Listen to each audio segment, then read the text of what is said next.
Okay, shall we get started? Good evening to all of you. Apologies for not being able to start on time. So I want to have an important discussion with you today. First of all, before I get started, don't get distracted by what's going on in the macro. Remember, macro environment is uncontrollable. Don't get distracted by what's going on in the macro environment. Of course, you are impacted by it, right? You are impacted by it in more ways than one. In that the pound value has gone up, you are impacted by it. But try as much as possible to keep your mind focused on your studies. I know there is a lot of entertainment out there and it's very difficult. It's very difficult to stay focused. When I say entertainment, some of these things are really entertaining actually. But you have to stay focused. I want to share my personal experience with you. You know, in this last 30 to 60 days, perhaps even in the last 3 weeks to submitting your assignment, is when you will have a lot of currents and cross currents that will bring you down. Okay.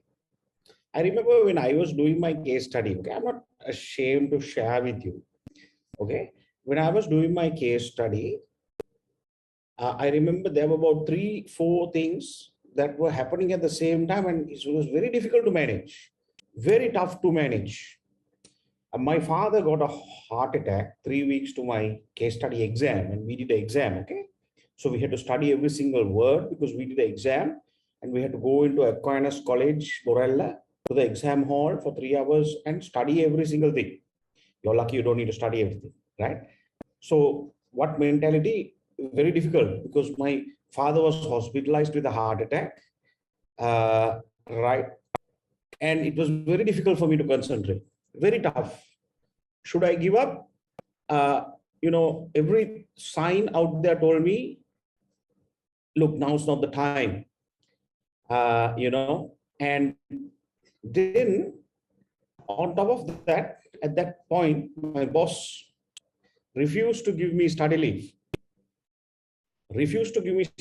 So I applied for study leave well in advance.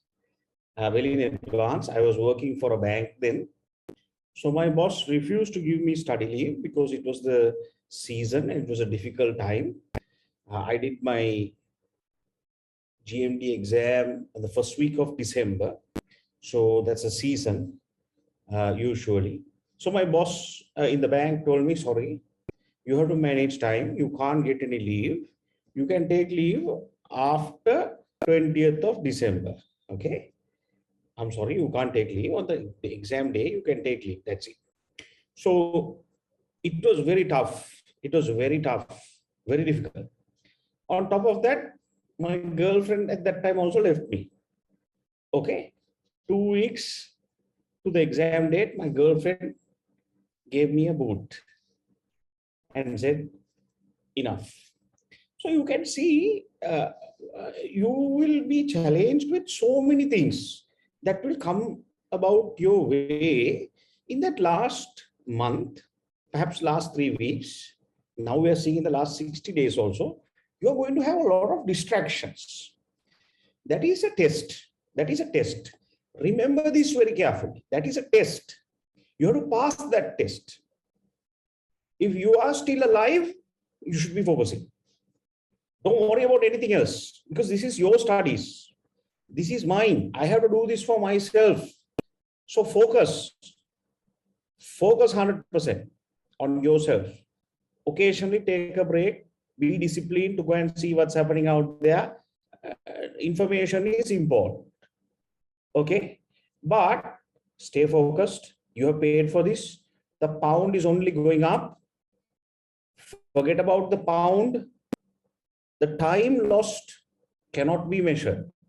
So make sure your time whatever you lost, you can't get back. And also the fact that if you are trying to put this effort again from the beginning, then it requires, sometimes you might even give up. So you now have made a choice. You have decided you are going to do this. Don't worry about what's happening out there.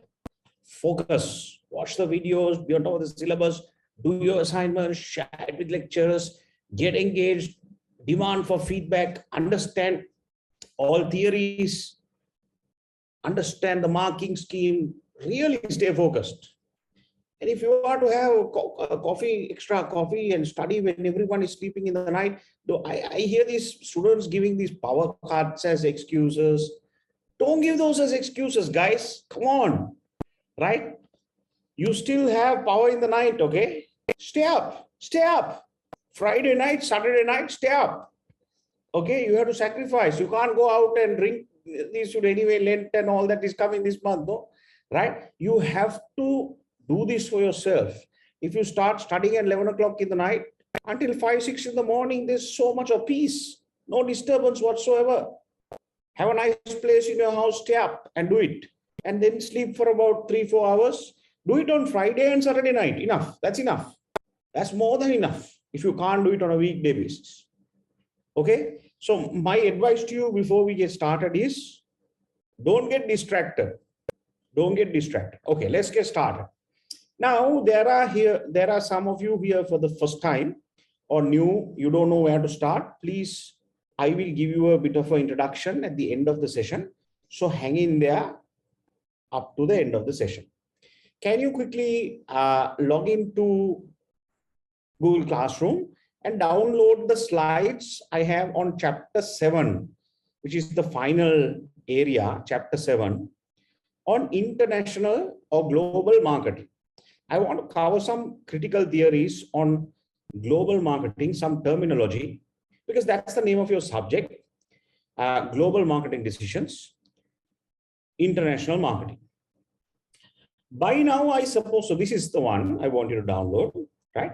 By now, I suppose all of you have started watching the old videos if you have missed them. And I hope you would have done some short notes. Okay, I hope you would have done some short notes. It's critical for you to do some short notes. And the other 2 subjects, I hope you have got some traction on the assignment. Our case study and assignment for GMD is due, they have said mid-April, okay, mid-April. So I don't know, CIM is not giving an exact date. They're saying mid-April. So I'll keep checking. So maybe from the 15th to about that whole week, to about the 21st, 22nd, we will get our case study and assignment during that period. Okay, so after we get the case study and the assignment for GMT, we have only 2 months. We have a very short period for us to read the case study, analyze the case study, start writing an answer for task 1, task 2, and task 3. So I will be having some extended classes. I will be having some late sessions. We start at 9 o'clock, go until about 12. So be ready, be ready. Of course, every session will be recorded. You can view it if you miss it for any reason, power cuts or otherwise, right? Because we are going to discuss a lot of analysis of the case study and I'm going to help you with the analysis. I'll give you some answer plans, direct you to some examiner reports of the same questions, marking schemes, A-grade prize winner, world prize winner answers. I will share all that with you. But I need to tell you now, the game has changed a little bit. CIM has tightened its stance on plagiarism and collusion. I think you saw that note, the voice note and the extended WhatsApp that I shared with you last week. So CIM has told us, not only us, all the study centers throughout the world, if a student has over 35% on Turnitin during the final submission. So now how the submission works is CIM has a platform called Calibrand. Once you upload your assignment onto Calibrand, we as a study center we will need to approve your assignment. We will need to approve your assignment. Otherwise, it won't go to UK. So when we check your work, have you got your feedback? Are you a student at CCPM? We'll have a checklist. Once we check and say the student is okay, and before we submit it, there is a button there that generates a Turnitin report. There's a button on Caliber end, which is the portal that you will be uploading your assignment to, CIM portal. There's a button there that someone at Cambridge College will press to generate a final Turnitin report. Now, if that Turnitin report has 35% similarity, if that Turnitin report has 35% similarity, that includes your cover pages, references, tables of content. It includes your task 1, task 2, task 3, entire assignment. So you have to be very careful. You have to be very careful. Unnecessary citations don't include. Table of contents, not required. Executive summaries, no marks, not required. Putting unnecessary information on cover pages other than your student number, not required. Right? You have to eliminate all that to make sure your 35% is there, because in the April submissions, we had some students, we had a problem with some students, it was above 35%. And then when we contacted UK, we appealed on behalf of the students and said, please don't do this, accept these students' assignment only for this time. And there were some they accepted, some they said, sorry, we can't accept. But they have asked us to tell you this time, students above 35% on that final Turnitin report on similarity won't be even sent to UK for marking. They've asked the first line of defense, the accredited study center, to withhold that and decline it. So our hands are also tied. Now, why are they doing this? Because they believe that if you have 35% similarity on your submission, final submission for any reason, it is not worth the examiners to look at. So now, one of the problems that we have told them is students may go and check a Turnitin in their university there in Colombo or whatever university they are studying. If they do that, then when you put the final Turnitin report to the final CIM portal, whatever you checked before will also be highlighted. They are going to give you strict guidelines in the next 2 to 3 weeks. You can't do that. You cannot check Turnitin anywhere else. We also at CCBM had Turnitin. We invested in Turnitin 2.5 years ago. In fact, we are the only study center in Sri Lanka that has Turnitin for CIM. And we pay about 1.5 million rupees a year for that. Right? So they have told us in the next 3 weeks, they will give us access to CIM's Turnitin for you to run a Turnitin report through CIM and check. So then we will be using the CIM UK access and checking your similarity, and then you can get the feedback from the lecturer. Up to about 2 reports you can generate from CIM UK's Turnitin link, and then you can submit that final document to the portal and it will be okay. To do all that, you have to finish your assignments pretty fast. You can't wait till the last 24 hours, last 4 hours, 5 hours. It's going to be hectic. It's going to be hectic because we can't do that. It's not possible. So you have to finish your assignment a couple of days at least before. I hope it's clear. Please type if you have any questions. You may WhatsApp me if you have any questions. These are new rules. Now, having under 35% doesn't mean that you're going to pass. That means it's going to get marked. That means it's going to get marked. That's what it means, right? So what is the ideal percentage? Ideally, if you can get under 10%, that is fantastic. That is fantastic.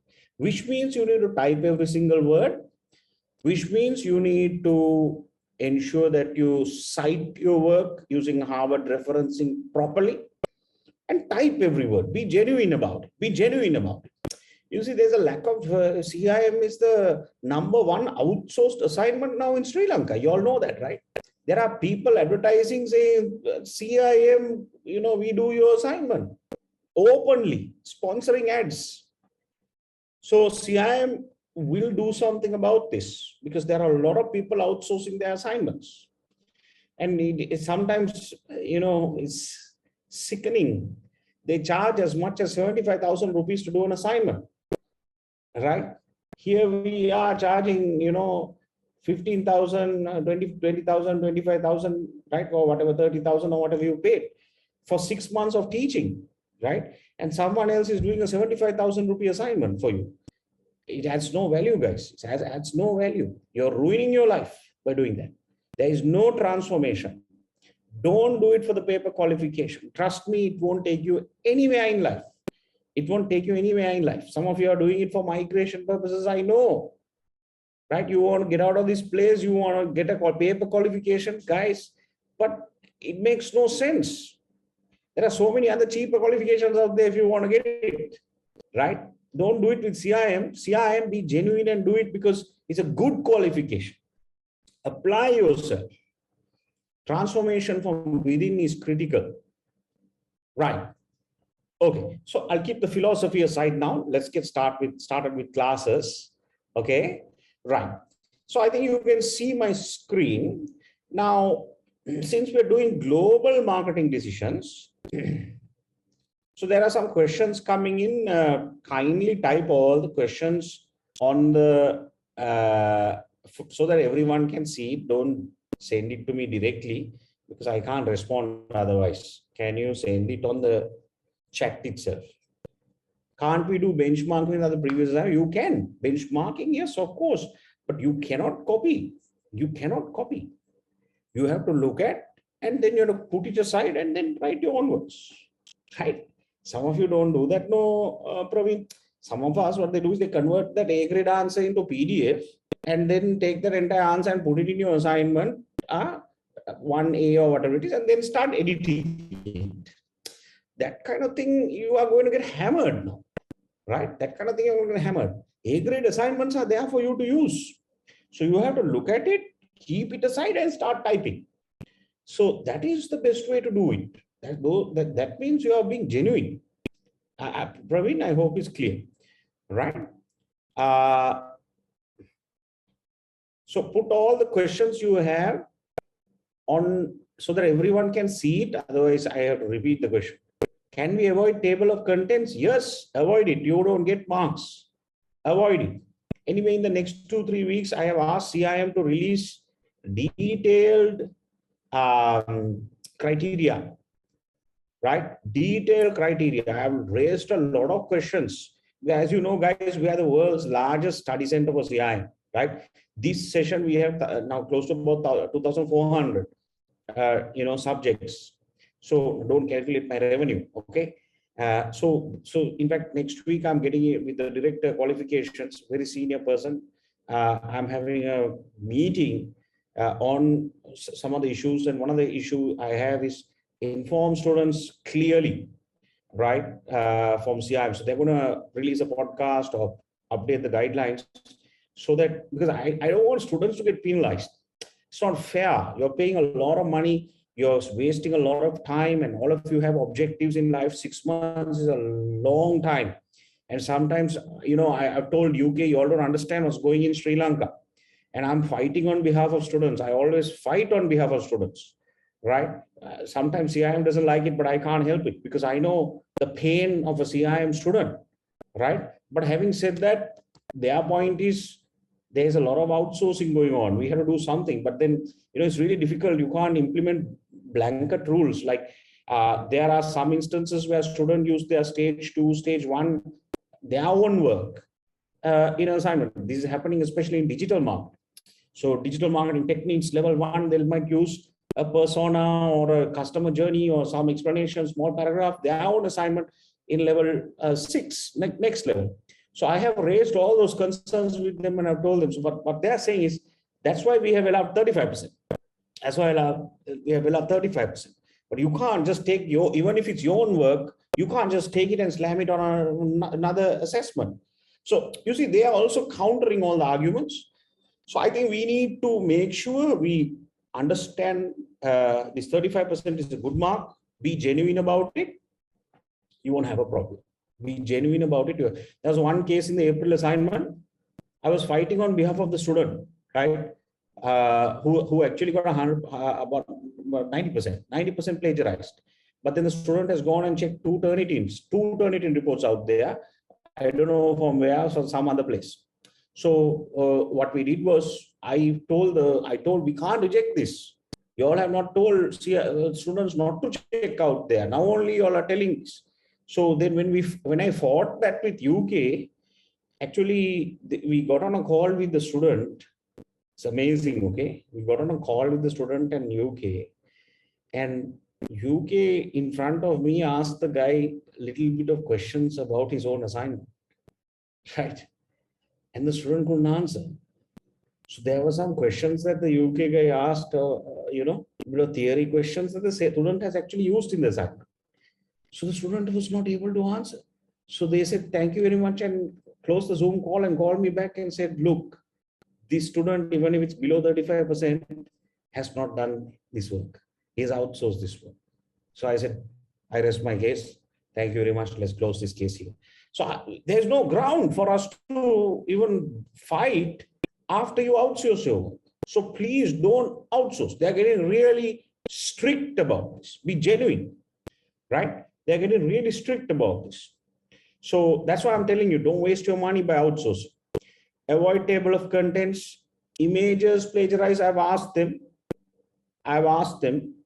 Usually images don't get caught. I know what you want to do. You want to put a table in a right JPEG so that it won't get caught. Usually images don't get caught on Turnitin. But remember, CIM is very smart. So, if you use too much of images, the examiner will know then, because when you look at it, you can say whether you have used images or not. So that means what you're trying to do is you are trying to use images to be within the 35%. So they don't like that. They don't like that. So if you do it one image, two images, they'll understand. If you use more, then they'll look at your percentage and say, if these two images are taken into account, it will be above this. So Achinta, be careful. Don't try to don't take them for idiots, because these are very smart people looking at your assignment, right? These are very smart people looking at your assignment, and they will. Now, you saw what the example I told you. I was also clean bold. I went and fought on behalf of the student, and they took a Zoom call and asked 2-3 questions from the student on the theory that they have used, and the student does not know. I also can't sit and look at every student whether the student knows theory in every single assignment. No, I can't practically do that. So my point is, you don't find loopholes in the system. Be genuine about your work and fall within the criteria, and let's do this. I think you will have a lot of respect from the examiner. This means simplify if you eliminate table of contents, summaries, references. Don't eliminate references. Citations are important, but don't overdo it. Don't overdo citations, right? So don't overdo citations. And some of you don't use proper Harvard referencing, right? Use proper Harvard referencing and citation. There's a document.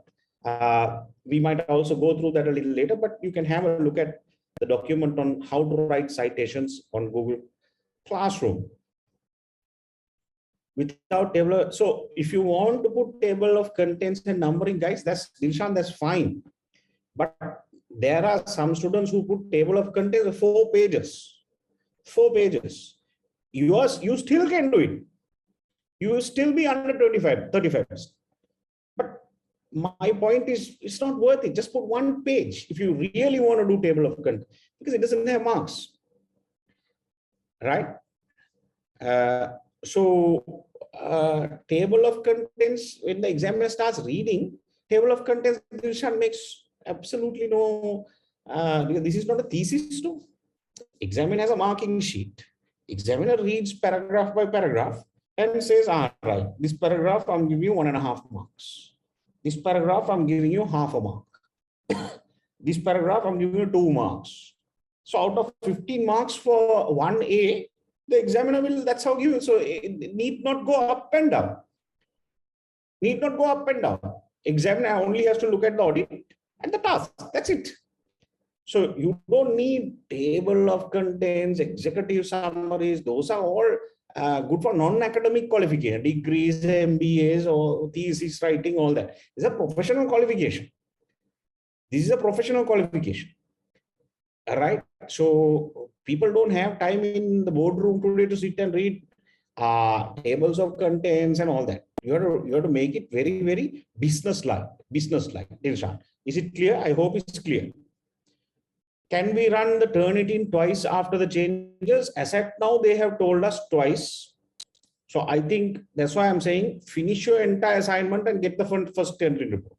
Finish your entire assignment and then let's get the first Turnitin report. That also they will give us access. I have asked them for access in the next 1 month or so, right? Because we can't use our Turnitin also now. We can, I don't want to take that risk. So there were some students who used for April submission our Turnitin, and I told them, look, you have to accept this, and they accepted it, but they said hereafter that is also not possible. So I said, then you have to give Turnitin. And they said, we will give it to all the study centers, but I said, I want it by this date. So I've told them, given them a date and said, you have to give it. So I'm also fighting with them, because you have to, otherwise you can't. Right? They don't understand otherwise. I represent you guys, and I need to make sure. But if you do the right thing, we can always fight. If you do the right thing, we can always fight. But if you don't do it properly and if you violate some of the things and violate the rules, then it becomes difficult, right? Can we resubmit the same intake, Dinuka? No, not for this subject. If you get a D grade for any, what is a D?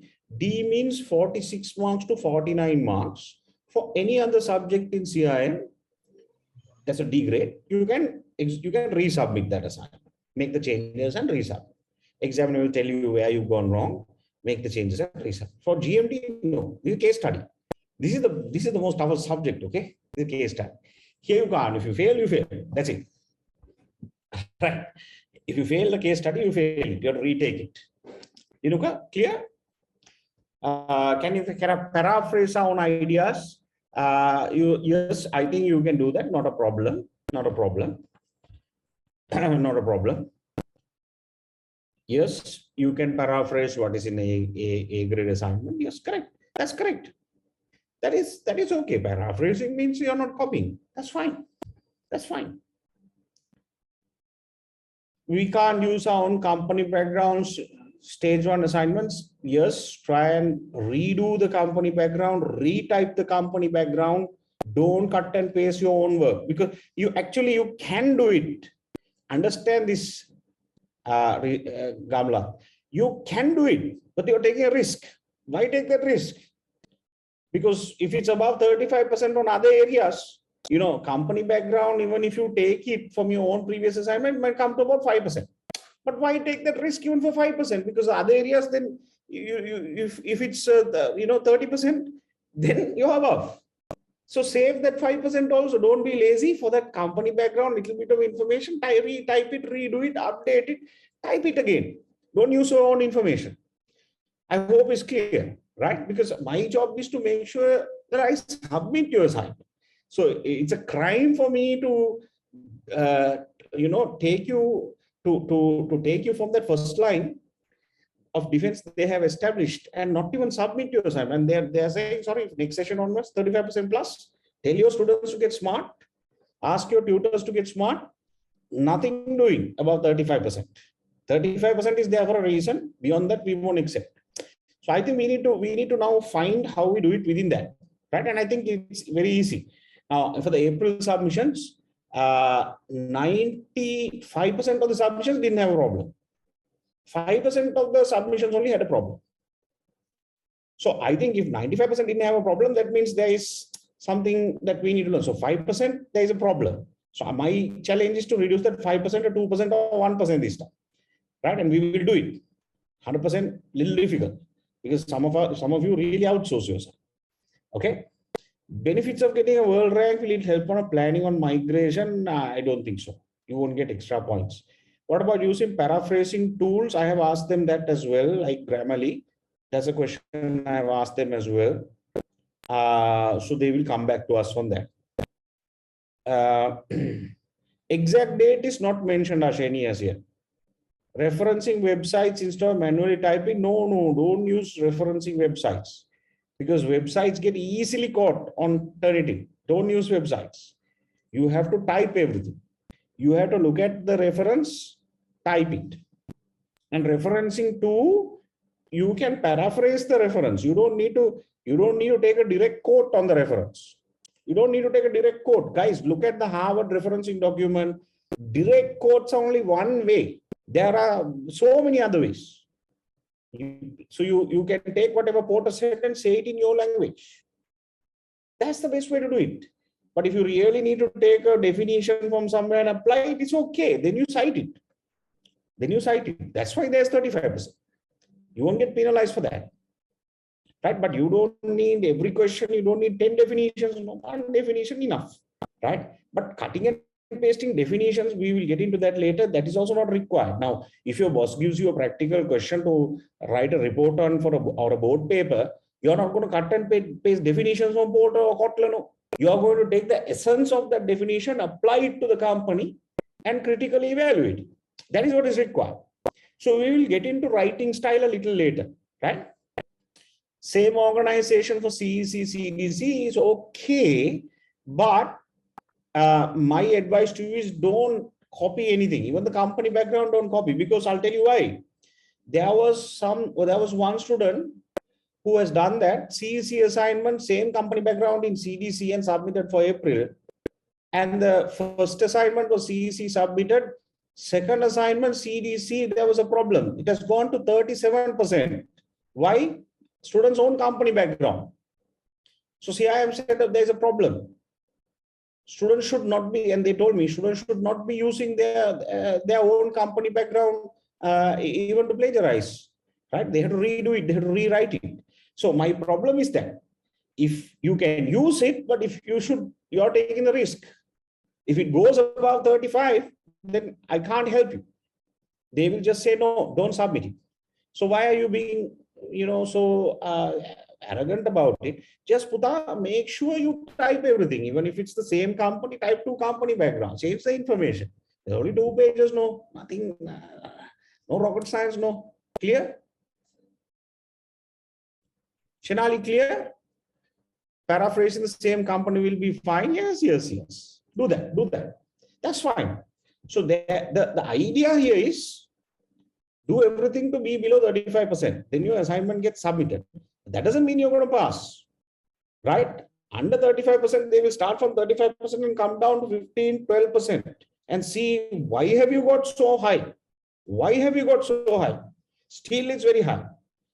Usually, I see most students above 15% passing chance for similarity reduces significantly. But if you're under 10, your passing chance on similarity is very high. As long as you have given the correct answer, your passing chance is very, very high. You're 95% pass if you under 10% similarity. 15% and above, examiner will relook, and if there is the benefit of the doubt, examiner won't give it to you. It's like umpiring, no? It's like on-field umpiring. Yeah, you have to use a judgment. So the examiner won't use it.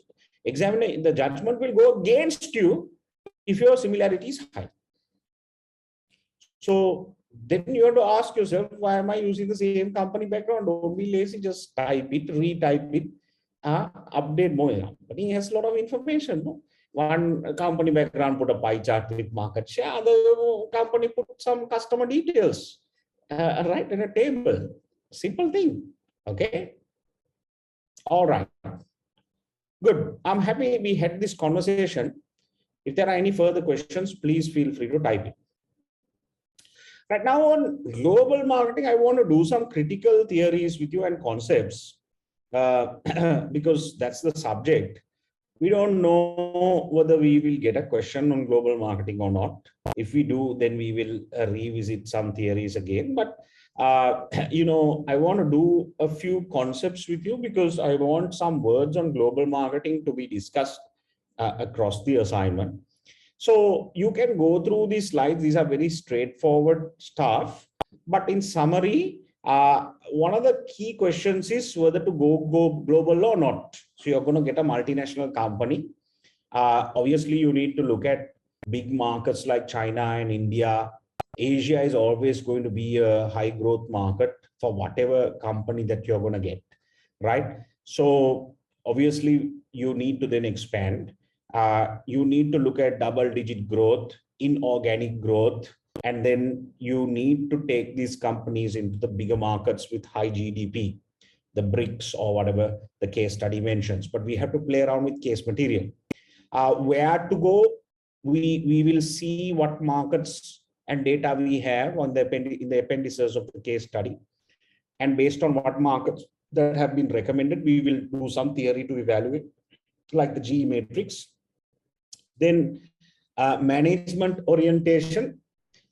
This is some theory. I will run through this: ethnocentrism, polycentrism, regiocentrism, and geocentrism. How to enter each market. I have some theory on that. Market entry strategies, from franchising to licensing to joint ventures to wholly owned subsidies to entrepot operations. Let's go through that. What to sell? Do I standardize my 4Ps globally, or do I adapt? So my price will be standardized in Asia. If my product is sold in Asia, wherever I go, my price is standardized, product is standardized. Communication is adapted based on culture, based on language, from market to market, right? So what do you standardize? What do you adapt? That's a critical decision. What's going to be your business model and global strategy? How are you going to organize yourself? What is the structure? Are you going to move in from a product-based structure to a matrix organization structure? Are you going to organize yourself globally with market heads, business heads? So then you're going to look at market-based structure. So we will look at some theory there. And how would you manage your global brand? Now, some of you are exposed to global marketing, some of you aren't. That's okay. If we do get some questions, we will give you some additional books to read to quickly brush up. There have been questions, rarely, a few questions on international marketing in the past. I think you may get a question this time. I'm not too sure because it has not been tested for the past 2 sessions. But we're not sure until we see the case study and the assignment. So there are usually 5 stages in the evolution of global marketing. Okay. Usually companies engage in domestic marketing. Domestic means your home market. And you need to, obviously, before you look at your international market, you need to see whether you have penetrated your domestic market sufficiently. How is your presence in the domestic market? Because if there's still opportunity in the domestic market, there's no point you looking at international markets. So after you have fulfilled the requirement of the domestic market is when you will look at basic export marketing. Export a few cartons to a few countries, few boxes, and test the waters. Then if you feel that, okay, I have done a few exports, half a container, 1 container, good feedback, then you can go into a deeper level of involvement and go into a few international markets. So now you go on from domestic marketing to export marketing to you are in a few international markets, few countries. Now you have gone into, maybe at least 1 country in each continent. That means you're in multinational markets. And global marketing is at the end of the spectrum, which means your product is available globally, like Coca-Cola, right? Is available everywhere on the planet.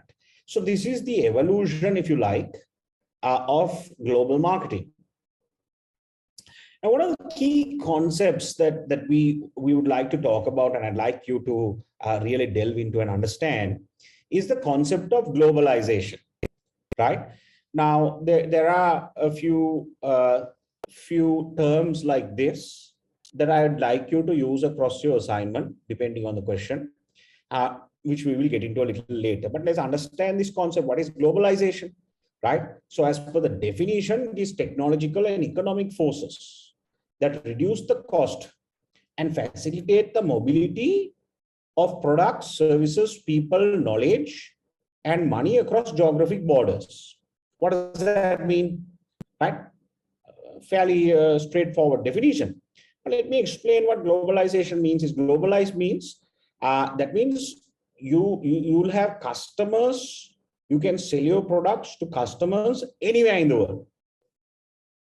And globalization also means you will also tomorrow when you wake up in the morning have a competitor who's just launched at your back door from some other market.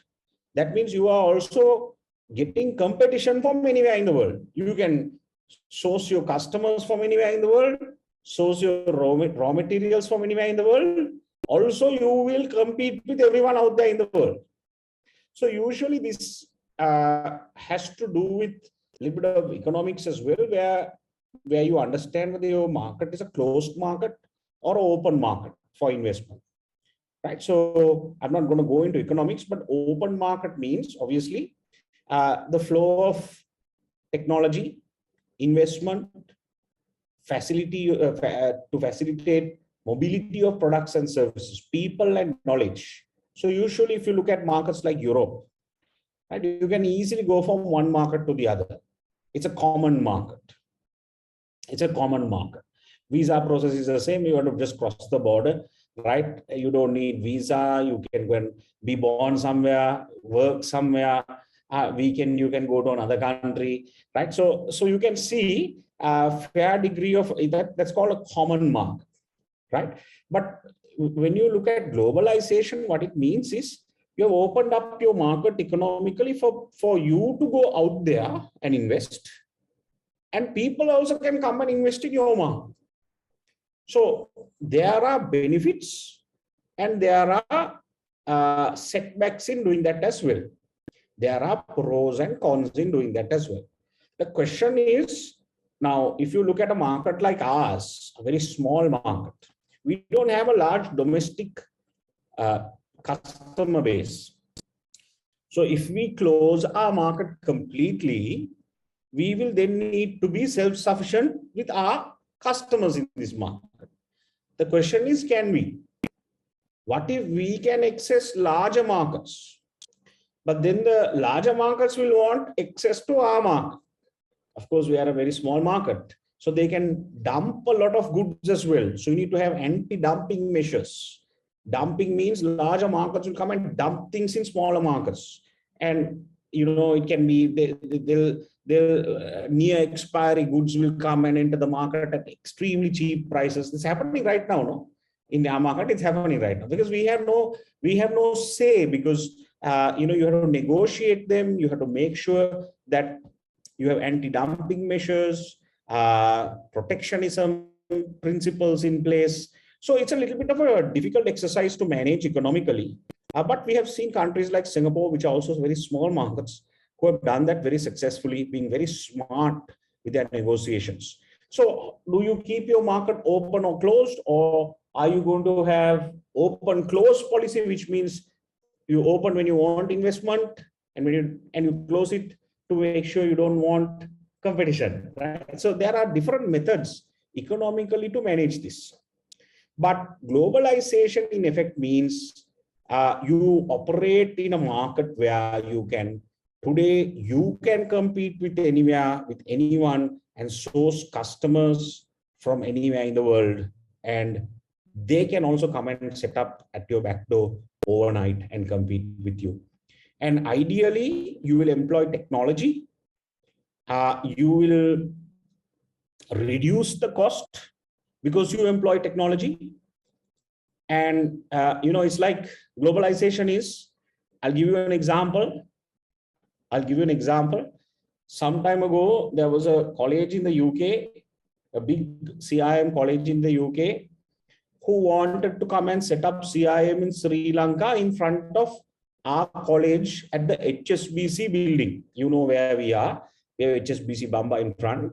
They wanted to take some office space there and to run CIM. So we got the news that they are applying for their status. This was some time ago. So, little concerned, right? Because just in front of our office, and they were going to use their own British lecturers to teach CIM. British lecturers to teach CIM. So we were a little concerned, honestly, right? Because, when you say British lecturers teaching CIM, sometimes our people also like that, no? Because I don't know, right? That mentality is still there. So we were also really scared, like initially. So then what we did was, we spoke to CIM there and said, okay, so-and-so is coming to Sri Lanka. So-and-so is coming to Sri Lanka, no problem. They are setting up in our front yard.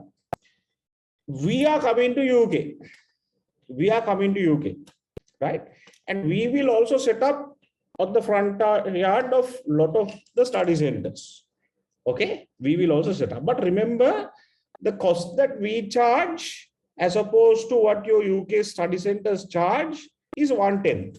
That is actually true. That is actually true, right? 1/10. Okay. So I said, if we come and set up, don't block us. Don't block us. That is globalization. That is globalization. And actually, we registered a company in the UK immediately, and we were ready to go there and teach.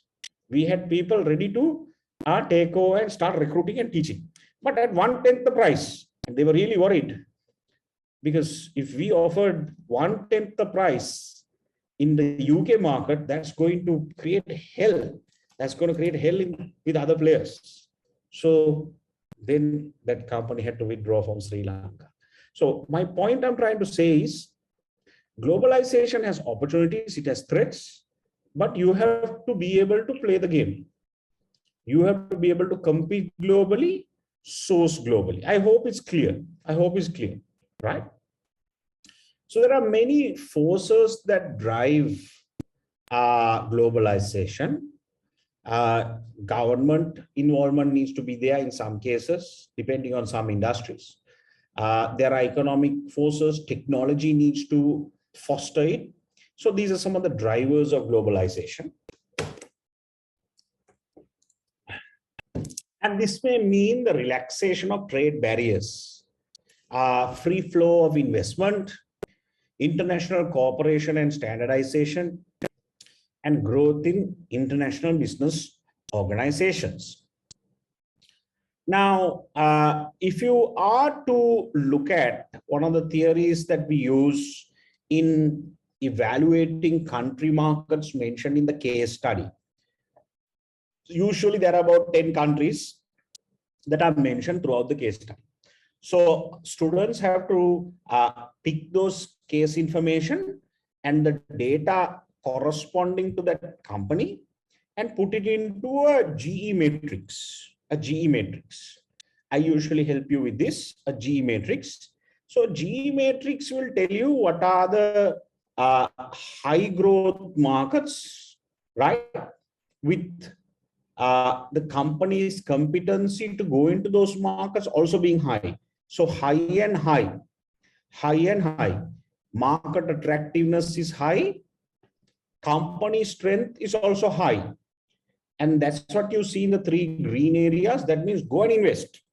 So we will then prioritize the companies, the countries mentioned in the case study. Usually get the standard stuff, China, India, Indonesia, and then you get some markets like the US, Europe, North America, North Africa, Middle East, and so on and so forth mentioned in the case study.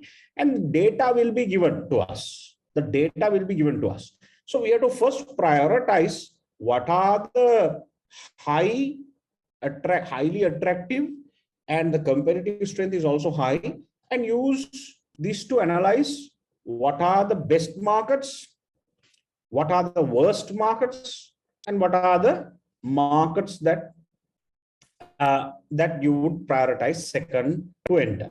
Okay, so G matrix is a useful tool, and you can use these factors to analyze the market attractiveness and competitive strength, with other 2 factors taken in the GE metrics. So why companies go international? I think I mentioned some of the examples before, so let me move forward. Now, this one is a critical theory. I want to explain to you a point here. You see, sometimes you cannot be in the same stage of the product life cycle in all markets. So therefore, you will be in the maturity stage in some of your products in some markets. Some might be in the growth stage. Some might be in the decline stage. Some might be in the introduction stage. So your PLC of different countries for a specific product can be different. So as you can see here, home country, when the home country is declining, you enter another market and growth comes in. Then when that market country A is declining, you go into country B. So you will have a transnational strategy like this to make sure you don't put all your eggs in one basket. And for market to market, the consumer adoption is different. Customer adoption levels, rates are different, right? So you will spread the risk by making sure in some markets you have certain types of products in certain life cycle stages. And then you will have in some other markets, you'll spread the risk. Again, you will have different set of products that will appeal to that market in the product life cycle stages appealing to that market. So when you manage this globally, you won't see entire globe having one product life cycle. Some markets will be in the decline stage. Some markets won't even offer that product because it's culturally not suitable, socially not suitable. Some markets, it will be in the growth stage, and so on and so forth. Okay. And one of the other tools that we use to analyze the structural attractiveness of the market, of an international market, is the Porter's 5 forces, which we have done. So before you enter a foreign market, you have to understand the structural attractiveness of the market. Is the market attractive or not? And that's where you will go into analyze the 5 forces. What are the 5 forces? Industry rivalry, bargaining power of the customers, bargaining power of the suppliers, threat of new entrants, and threat of substitutes. So you will do a thorough analysis of each market, ideally macro environment, which is pestle factors, and micro environment, which is the Porter's 5 forces, before you enter the market, right? So another Porter theory that is critical is called the Porter's country competitiveness diamond of national competitive advantage, right? So this actually has 5 factors. And Michael Porter actually came up with this theory to tell us, if you are going into international market, pay attention to these factors, collect information regarding these factors. This is directly from my book. I have referenced Porter and explained it. So shall we go into each factor? So the first one is called factor conditions. Porter says all these factors interact with each other. Factor conditions means, what do you mean by factor conditions? Before you go into international market, understand the factor conditions, the basic factors, right? That will be required for you to run the operation. Especially if you're a manufacturing operation, you need labor, raw materials, natural resources, availability of land, availability of borrowing in the domestic market, capital, suitable infrastructure to transport your goods, and so on and so forth, railways, highways, and all that. These are called factor conditions. So before you go into a market, you need to understand factor conditions. Right? Just like now, let's say if we are going into a country, okay, I wanted to actually go to Madagascar. Right? After I watched the movie, I wanted to go to Madagascar. But then, I spoke to some people who know about Madagascar, and they said, don't even think of going there. Right? I asked why. No, it's not like the movie, right? It's not like the movie. It's really tough. It's really tough when you get mugged, and the hotels are not proper there, and the facilities are not good there, right? So my point is, before you go into a market, you have to also sometimes understand the culture, speak to the locals. You need to don't. It's called self-reference criteria. Don't use your knowledge to try and understand it. Ideally, speak to a local, speak to someone who has been to that market, because it's completely different, right? The world is a completely different place. It's not what we see on TV or a movie or Netflix. The world is a very different place, right? So investing a lot of money requires a lot of research and analysis done on that market. So your factor conditions are critical, right? Otherwise, you can invest, do everything, and you find out that there are severe droughts in the market. There's no water. How can you manufacture? It's very difficult. In some markets, you have a problem, right? As you know, in Maldives, they pump water from the ocean, and they convert ocean salt water into drinking water in most of the resorts, right? Do you know that? Because there is a big water problem in Maldives, right? So it's tough. It's really difficult. So if your business is going to be reliant on water to manufacture, let's say biscuits or something like that, then you have to really think about it. Factor conditions, demand conditions. What do you mean by demand conditions? Now, Porter says, second point is demand conditions, right?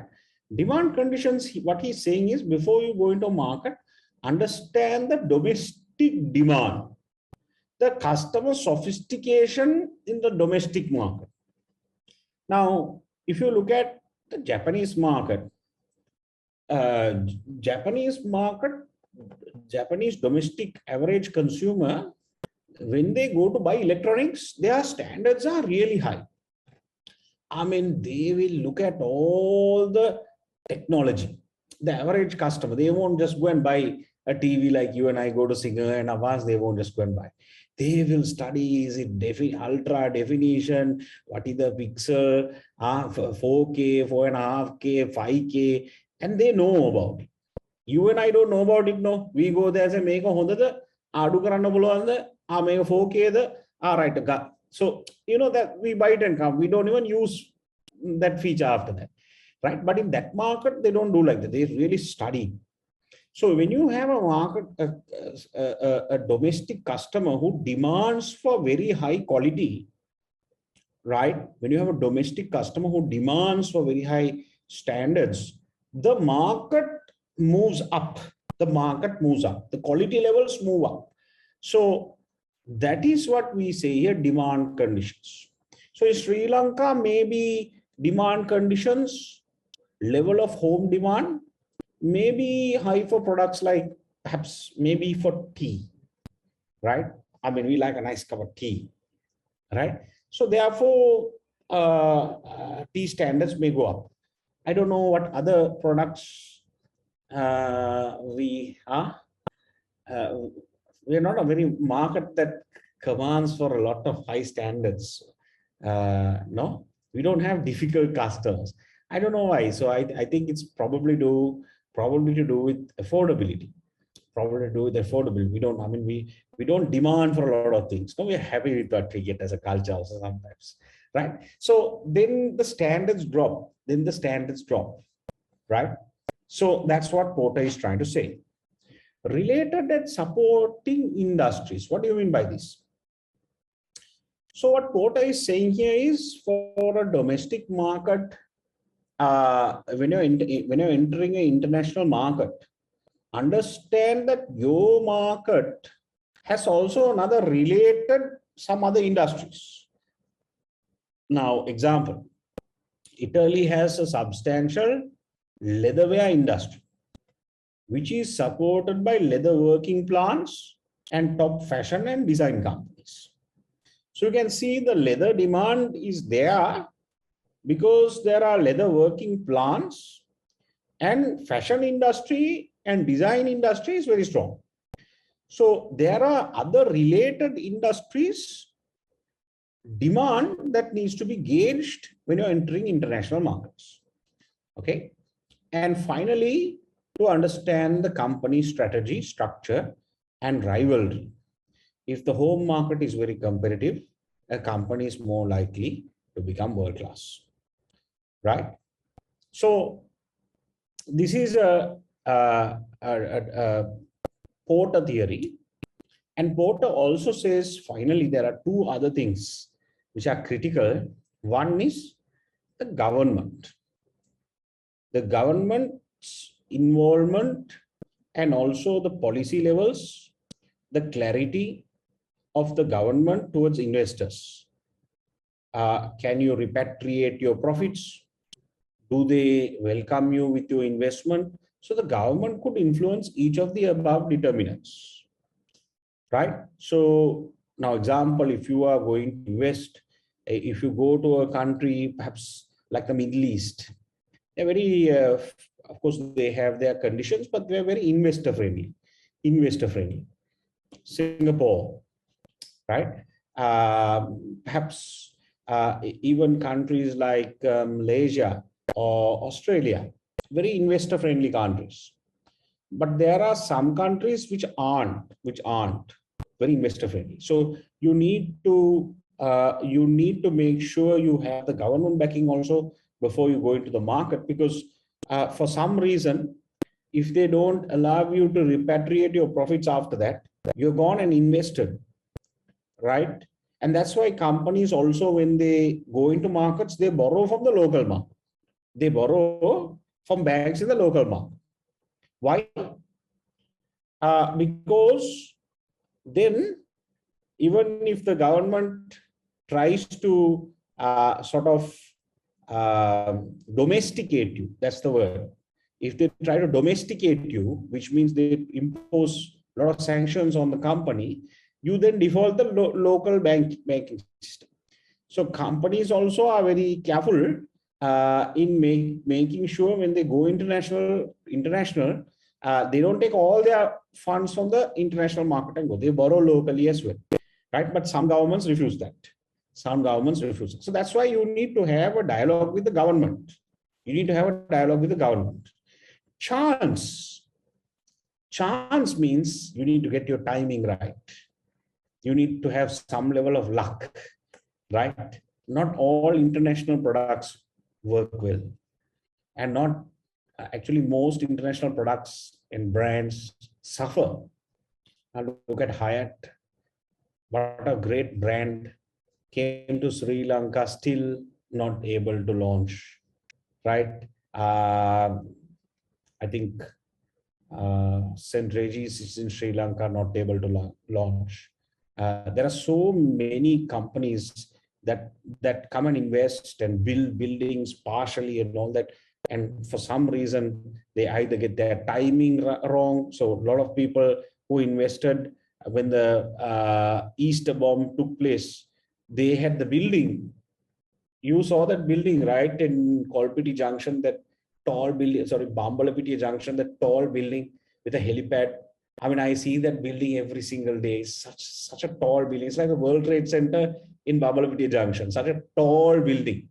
Okay, it's unoccupied. That's Intercontinental Hotel. They started building that, and then the Easter attacks happened. And now with all the problems we are having, they're probably trying to find the time to come and furnish the place and start business. But it's just timing is just not great. One after the other. First the Easter attacks, then COVID, and now the problems we are having. So you need to have a little bit of chance. You need to have a little bit of luck. In that sense, Shangri-La got their timing perfect. Isn't that right? They got their timing perfect to come to Sri Lanka, right? So my point is, look at how true the Porter theory is. you need to, sometimes you do everything right, but if you don't have luck and you get your timing wrong, then that will also impact your business. Okay, right. So let's move forward. Now, another theory that we look at is the 12 C's. 12 C's. What do you mean by the 12 C's? The 12 C's is a theory by Dool and Lowe that talk about if you are entering an international market, if you are entering an international market, analyze the 12 C's, analyze the 12 C's, analyze the 12 C's when you're entering an international market. Right, so the 12 C's have been used in A-grade answers as well. So what does it mean? These are the 12 C's, the choices. You have to make certain decisions in entering international markets. The degree of concentration in terms of distribution, geographic spread, segments that you're going to cover, culture and consumer behavior, very critical, very, very critical. Most brands fail because they don't understand the domestic markets socially and culturally and understanding consumer behavior, because our behavior is different from each market. And sometimes it fascinates me, guys. I mean, I love traveling, okay? And I'd like to go to different markets culturally, to see the extremes of various markets. And I've been to quite a bit of countries. And it's quite fascinating when you see the world, your eyes and your mind, just opens up. That, I mean, to a certain extent, we are frogs in a well. There's such a lot to see out there. With all the problems we are having right now, I'm just thinking, sometimes is it because we are not exposed outside to the world enough, right? But consumer behavior is so sophisticated. Consumers from market to market are different, and within markets also. If you look at the north and east, especially the eastern consumer behavior is very different. Kandy, Central Province, Kandy, completely laid back, very different consumer behavior, very, very different consumer, right, to Colombo consumer. Again, in the south, there are different. So even in a small market like ours, from area to area, province to province, our behavior is different. Of course, you would see above a certain income bracket, fairly standard behavior in terms of expectations, lifestyle, and so on and so forth. But at the grassroots level, from market to market, I imagine in a country like India or China, so many cultures, subcultures, social classes, so many ethnicities, right? I don't like to use the word religion and race. So many ethnicities, and their behavior is completely different. A market like Indonesia, one of the markets that has such a lot of ethnicities, right? Of course, they not even had any fighting amongst them. Beautiful market, right?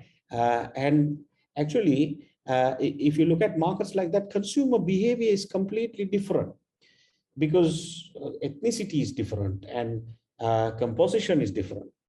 I was in Mauritius, about a month ago, for about 1 week, and it's amazing.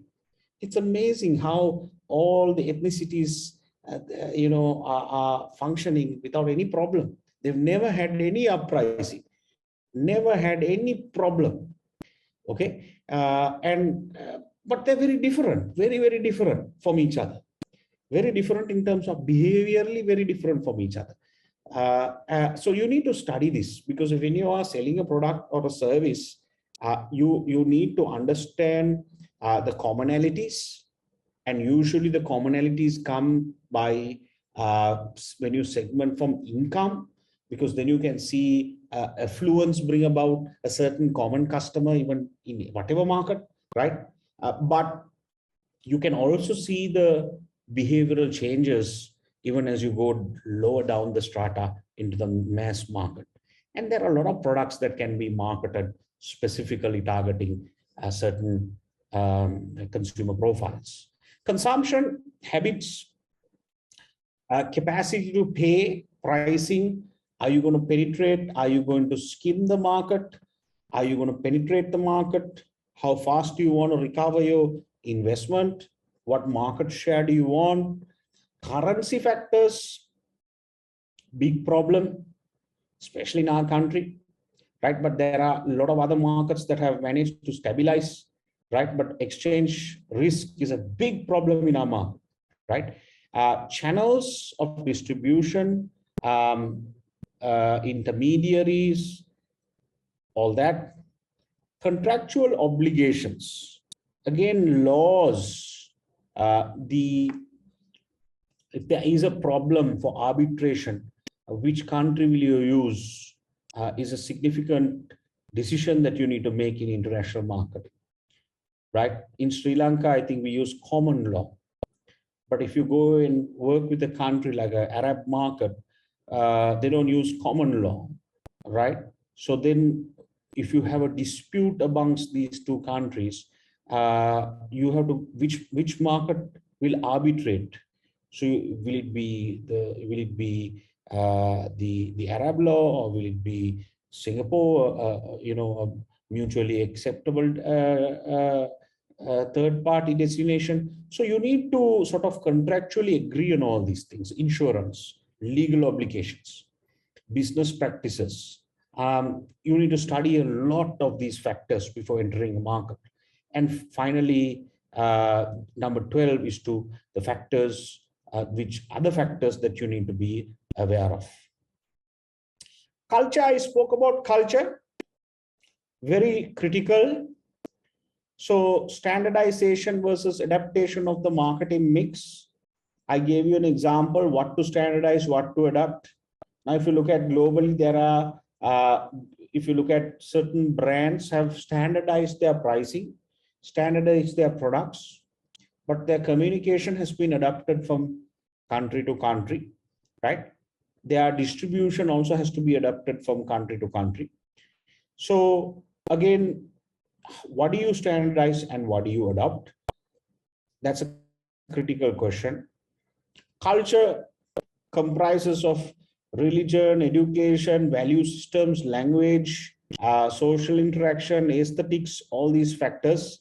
These are theory. This is a critical theory that I want to spend some time on. What will be your management orientation? What will be your management orientation? So as a company, you can have 4 types of options of orientations of how you are going to operate internationally. How you are going to operate internationally. It's a mindset. Ethnocentric orientation, right? Ethnocentrism. Usually companies that don't have a lot of experience or new to international markets. Companies who are very new to international markets. They practice ethnocentric orientation. Is a notion that one's own culture or company knows best how to do things. That means you think it worked in this market, therefore it will work in Maldives. So you think that way until you get it wrong. And then you go into polycentric or regiocentric, right? So ethnocentric is to, by and large, use your domestic market operations and plans without any research of the international markets. You go and plug and play the same business plans in the international market. Sometimes may work, most of the time it will fail. Then you need to look at polycentrism. It reflects the approach that each country is different and no country is necessarily inferior to each other. And you will look at that market as a separate market when you are coming up with your business plans and your marketing mixes. Regiocentric orientation is views the region as one market. So you will look at Asia Pacific as one market. And when you're coming up with strategies, you will look at Asia Pacific strategies, Middle East strategies separately. Usually they take MEA, Middle East and Africa, or Middle East and North Africa. They take it as one market. Europe, you look at one market and then you devise certain strategies accordingly. Americas, you might look at one market, right? And geocentric orientation, whole world is viewed as one market. Now, I will show you an example here that is used by the author to explain this. So in an ethnocentric orientation, right, headquarters employees are selected to fill the key positions aboard. So in an ethnocentric orientation, if that is the mindset that you are operating in, if you are having a if you are invested, let's say you have an operation in the UK and you are exporting to the UK from Sri Lanka, if you want to fill in a seat in the UK market, you won't hire from there. You will have an ethnocentric mindset. Let's send one of my team members from Sri Lanka to fill that that vacant seat there. That is the ethnocentric mindset. Polycentric mindset, local employees are selected to fill key positions in subsidiaries. So that means you respect that home market needs a home market expertise. You don't need to again send it from the domestic market, right? Regiocentric orientation, regional employees are selected to fill the key position. That means, okay, you think your focus is more regional. That means if you need to fill in something in the Asia Pacific region, you feel that anyone in the Asia Pacific region can go and fill that. That's a regiocentric thinking. Geocentric is employees are appointed for key managerial positions regardless of the location of their country or the origin. That means anyone can fill in anywhere. Anyone can fill in anywhere. It doesn't matter, right? So what orientation do you have? More ethnocentric, polycentric, regiocentric, or geocentric in your decision making in your international operations? Self-reference criteria is another term that we use in international marketing. What do you mean by self-reference criteria? Self-reference criteria means it's unconscious reference to one's own cultural values, experience, and knowledge as a basis for decisions. That means you know your culture and you think just because we have rice 3 times a day, in Sri Lanka, we eat rice 3 times a day, you think Maldivians will also eat rice 3 times a day. That means you're suffering from it's called self-reference criteria. That means you're referring to another market. You think Maldivians are always, because they look like us, you think they're also eating rice like us 3 times a day. That is the unconscious reference to one's own cultural values, experiences, and knowledge as a basis for decisions. Just because you don't eat meat, you may think that some country also will not eat, I don't know, beef or meat or something like that. Just because you have a practice, a custom, you think that the other market will also have the same custom. Now, we in Sri Lanka, we get married and have kids, no? Right? But in some other countries, now this is why I love traveling. In some other countries, marriage is a very serious thing. But having a child is not, it's okay. You don't need to get married to have a child. Now, I'm not asking you to do it, okay? But in some markets in the West, sometimes you get married and you have 2 kids, one is a page boy and page girl, right? So you get married to the father and the mother, same person, but they have taken 10 years to take a decision to get married. But having kids they have had. So why? Because their laws are very strong in their countries. You have to provide for your kids. Therefore, you don't need to, in their countries, go and get married. You can have kids. Our country, you can't do that. No, our country, you can't do that. Right? So my point is, what I'm not advocating any of this, okay? Right? My point is self-reference. And we think that is wrong because we are doing it this way. They think we are mad because they are doing it that way. They think we are mad. Seriously? You, after 5 years of marriage, you had your first child? Oh God, what's wrong with you? So they think we are mad. We think they are mad. Right? That's the beauty of understanding the world. Understanding the world. Once it opens your mind to think philosophically and to appreciate and to understand the different cultures and the subcultures, ways of life, thinking, nothing right or wrong. When you really look at it, there's absolutely nothing right or wrong. You can't argue whether anything is right or anything is wrong. Everything is also right and everything is also wrong. When you really look at it that way, it opens your mind up to different avenues of thinking, right? So self-reference criteria is the unconscious reference of one's own cultural values and experience and knowledge as a basis for decisions when looking at other markets. So one of the things that we need to do, guys, is isolate self-reference. How do you isolate self-reference? So there is a 4-step process. One is to define a business problem or opportunity in the home country's cultural traits and habits. All right. So if you're trying to introduce a new product, you define whether there is demand for that product through the culture's home country's cultural traits, habits, and norms. Home kya domestic norm. After you do that, you realize, okay, there is good demand. There is good demand. Now you are trying to export this product to another market. Now, before you can launch the product, define this problem in the foreign country's cultural traits, habits, and norms through consultation with natives in that country. Very important. Sometimes you need to go and live there for a couple of months.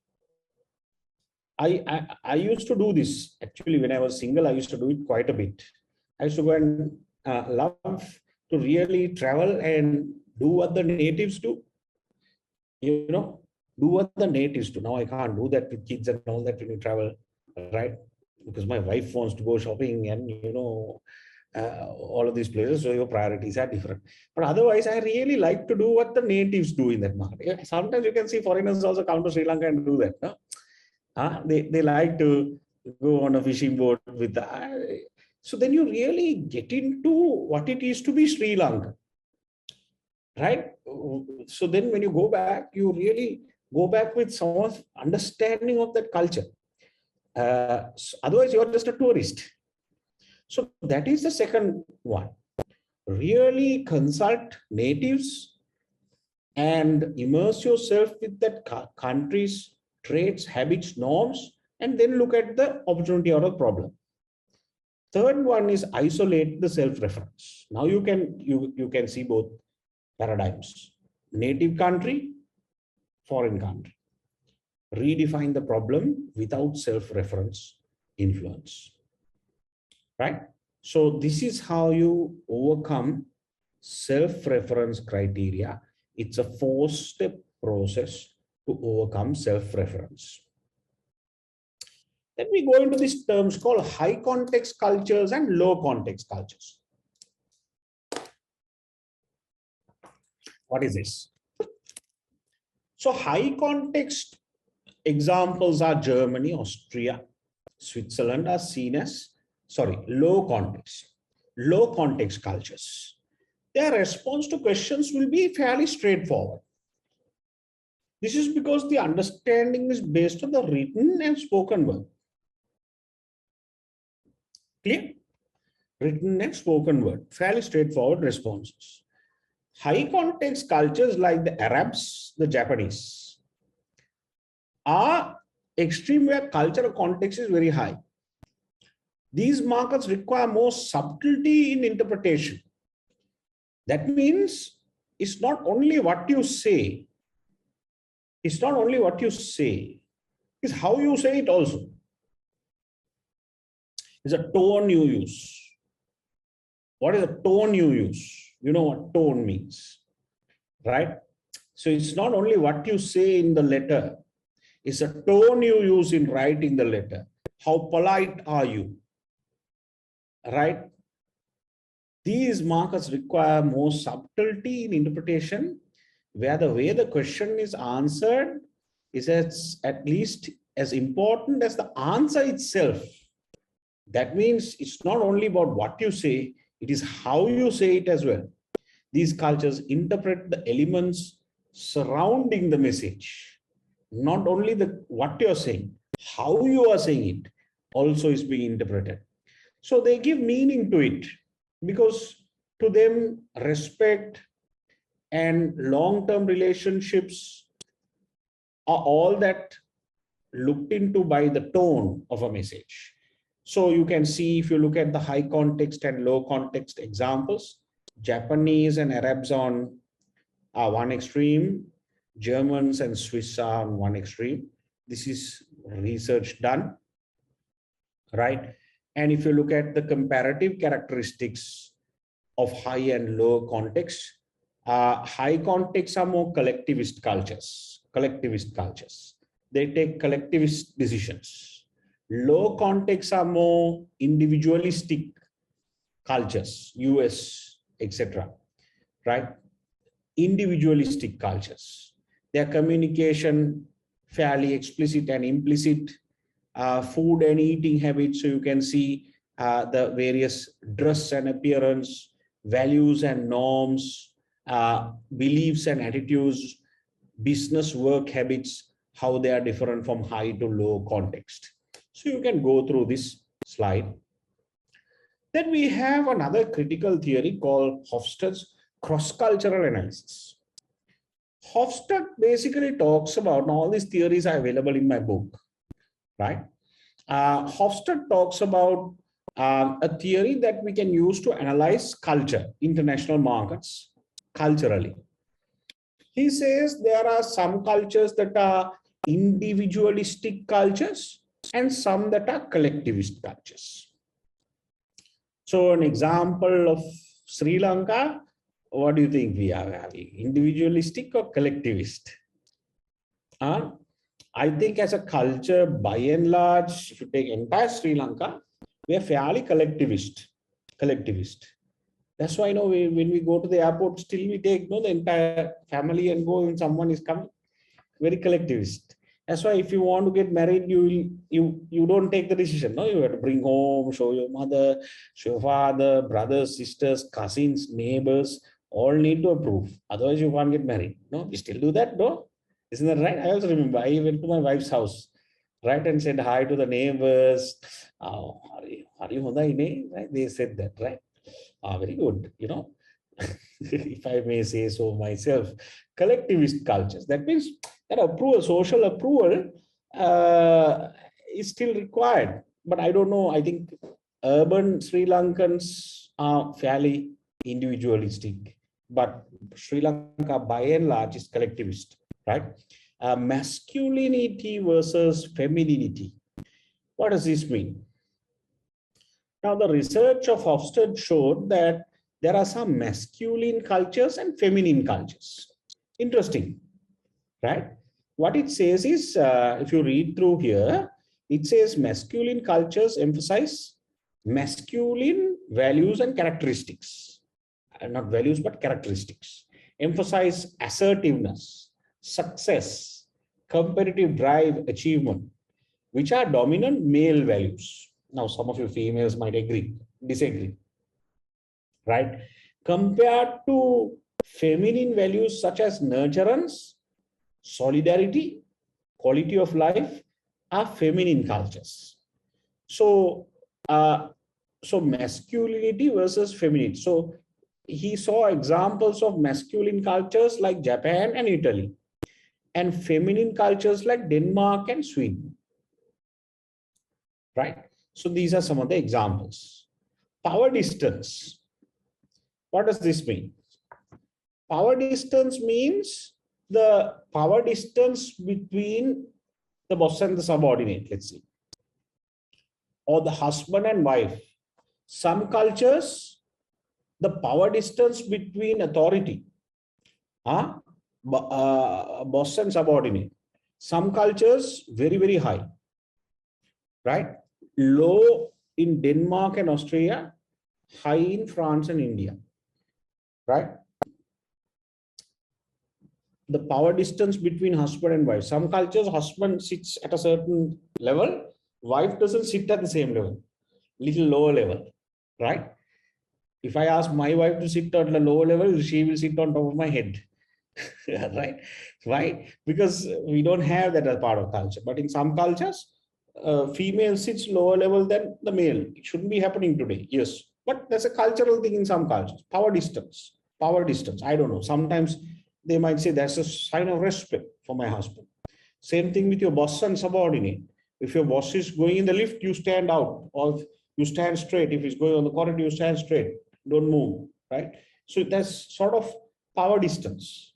But in some countries, after you finish work, you might put your hand around the boss's neck and go and have a beer with the boss.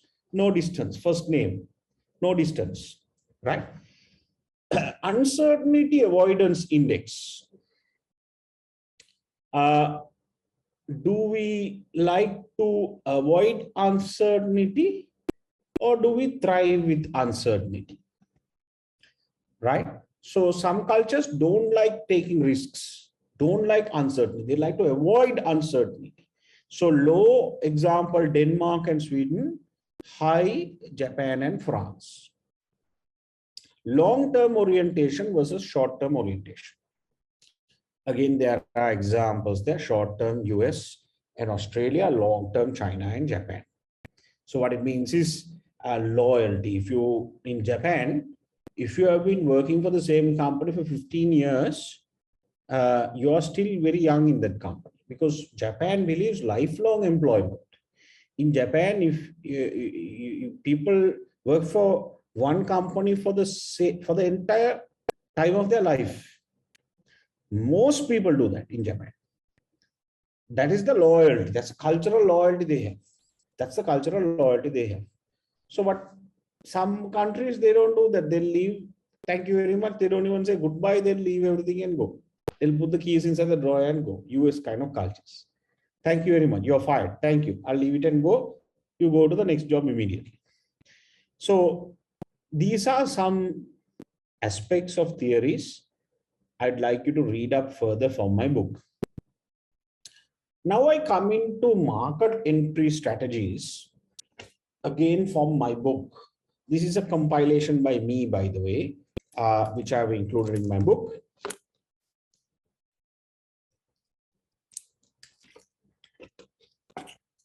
On market entry strategies. Now, if you are trying to enter a foreign market, first of all, you need to do market entry analysis, right? Which means you need to understand the risk versus reward. Can you repatriate your profits? What is the payback period? What is the structural attractiveness of the market? What is the level of involvement and control? So all this needs to be analyzed before entering a market. What do you do next? You select a market entry strategy. So market entry strategies can be broadly two areas. One is you can enter a foreign market with exporting. That means you're manufacturing, right? You're manufacturing still in the domestic market. Overseas production means you're manufacturing in the international market.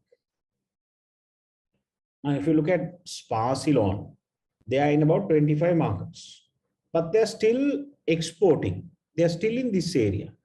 They're still using these strategies because they are exporting from Sri Lanka. But if you look at a company like perhaps MAS, they have manufacturing plants in Bangladesh, they have manufacturing plants in the US, right? That means not only in Sri Lanka, not only are they exporting, they are also manufacturing, producing overseas.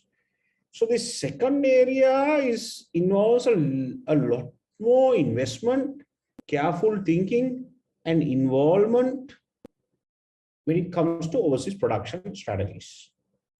So you usually start with exporting. That also you have an easier method, indirect exporting. If these work, you will go into a higher level of involvement and go into direct exporting. If these strategies also work, now you are ready to start overseas production. So don't at once go into overseas production. You should not at once go into overseas production. First, you must exporting and go into indirect exporting strategies. If those work, then you go into direct exporting. If that also works, then it's a big decision for you to manufacture overseas. And if you're doing that, like MAS, you have to ask, am I going to manufacture in overseas as well as export? Or am I going to manufacture in each market for that market? That's another decision. That too, you can do it without direct investment, which is an easier way to produce overseas. And with direct investment is very, very expensive, requires a lot of careful thought before you go into this area, huge risk involved and huge involvement and decision making before you go into this area, right? So I'll just give you a brief explanation. You can look at a note I have in my book on marketing and business strategy, which is on the portal, by the way. Born global means internet if you're an internet-based company, you're born global. Okay, you're born global. So you're at once global because you're selling on a website. Domestic purchasing companies is usually, now here you're exporting. Domestic purchasing company means you have set up, or let's say a company, Victoria's Secret has set up a buying office in Sri Lanka, buying office, right? And you supply to the buying office, and then they take it overseas to Victoria's Secret. You sell it to the Sri Lanka buying office. Okay. Trading companies, export management companies are companies that are set up like Stazons. Stazons in Sri Lanka. I think all of you have heard of Stazons, Harry Jayawardhan's company, right? What they do is, if you have a product, let's say you manufacture a certain type of jam or something like that, right? You can go to Stazons and tell them, okay, I have jam. I can supply 1 container of jam every month. Can you sell this overseas? Then Stazons will go into different markets. They have different connections. They are a export management company. What they do is, they will go and find out, okay, Japan, they will speak to a supplier in Japan and say, can you buy 1 container a month? Like that, they will speak to Indonesia, Malaysia. So they will speak to a lot of contacts they have, and they will see. So then if someone confirms saying, look, we want 1 container of mango jam a month for the next 12 months, then Stazons will come back and say, here's the price. Are you agreeing? Now you can supply. Here are the quality specifications. So the supplier is supplying jams to a local export management company who has contacts overseas. So still this brand is going international, but you're selling it locally to an export management company. But export management company usually keeps a very good cut on this because it's their client. Sometimes they might even tell you, you have to use the Stazons brand name. Right? There's also a problem. So this poor fellow ends up giving a good markup and also sacrificing the brand. So he never builds a brand. This is the problem with this is actually the problem with our tea industry now in Sri Lanka. We are not building tea brands like Dilma, like Zesta or whatever other brands. We're not building brands anymore, right? They're selling it to intermediaries, and intermediaries are putting their own brand name and selling it. So the brands are buying from us quality tea, and they're putting their own brands and selling it. They're buying it, loose tea, and they're putting their own brands and packaging it and selling it. So this is a big problem actually in the tea industry, right? Because unless you build brands, you can't command prices, premium prices. Piggybacking is actually a strategy that now John Keels actually used to sell Elephant House,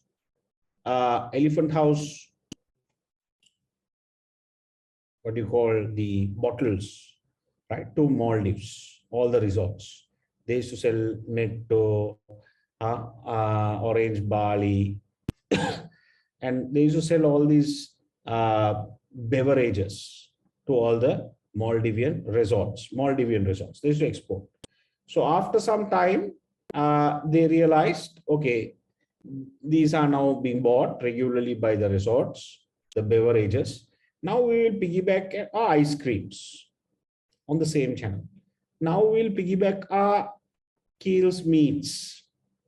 So they started channeling other products through the same distribution channel where they have established a brand for one product category. That's called piggybacking. You use a good established product, piggyback other subsidiary companies on the same distribution channel. Entrepot means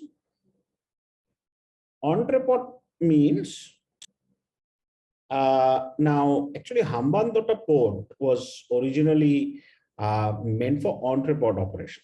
Entrepot means you have a port, and this when I say port, usually a seaport, and you around this seaport, let's say it's Hambantota, you have a lot of cottage industries and a business area that is being built.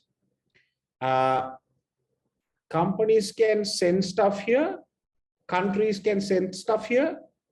You don't bring it into Sri Lanka. They value add here, assemble it or whatever it is, they value add here, and they re-export it. Now you can't do that inside the port, no. So you have to bring it from outside the port into a controlled free trade zone. That's what Hambantota was meant to be.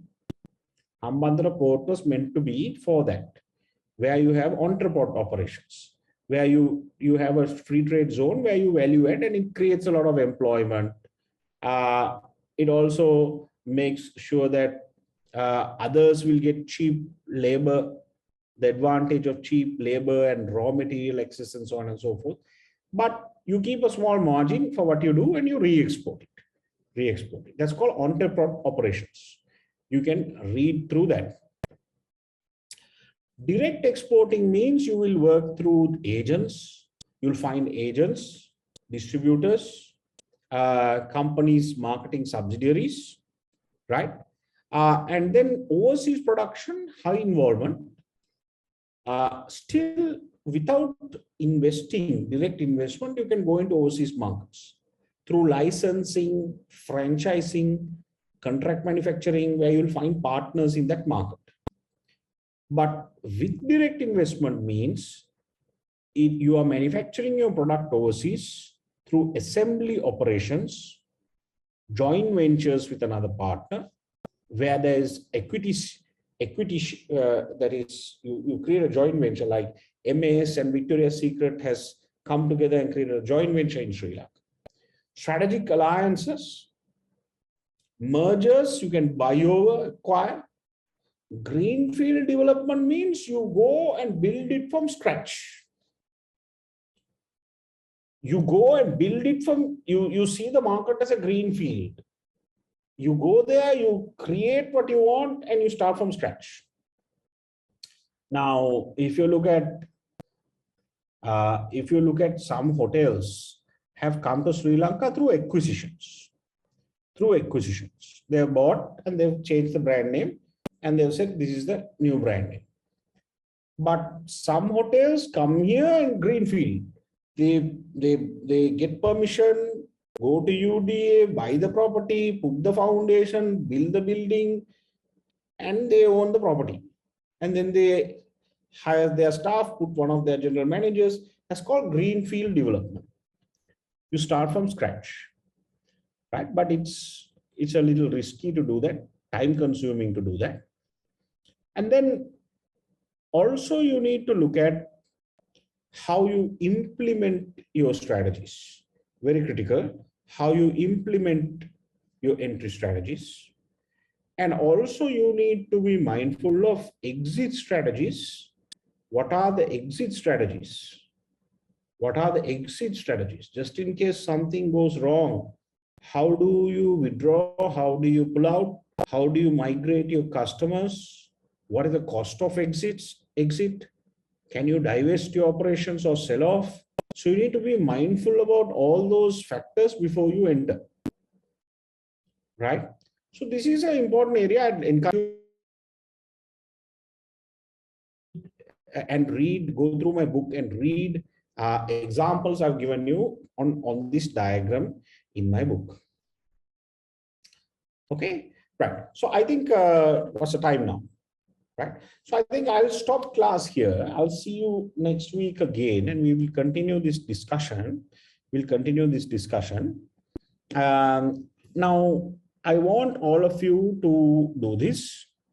I want all of you now to orient yourself.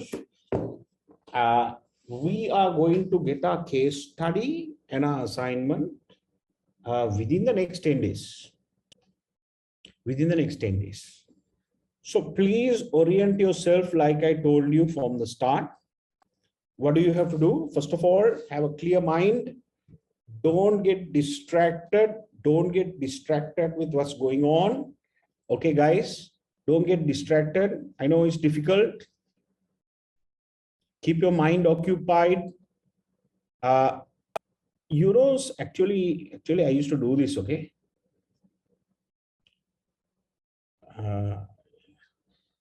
Those days, when we were doing our exam in the exam hall, okay, because we did all 12 subjects for CIM were exams. We had 12 subjects, not 9. 12 subjects, all 12 were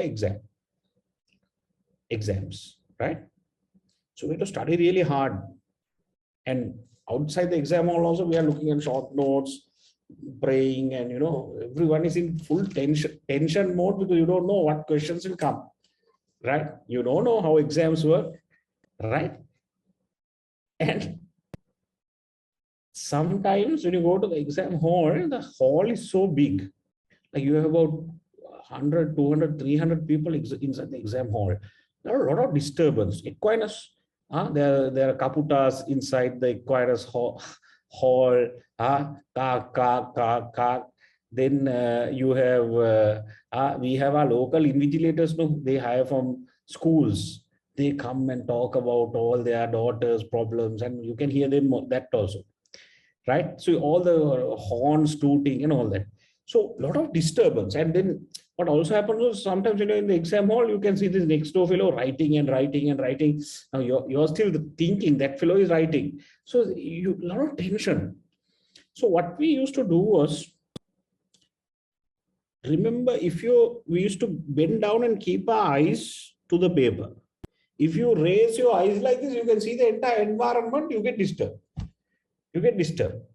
Right? Because you see 100, 200, 300 people. So you are bound to see some fellow, that fellow is also there. So then you are getting disturbed.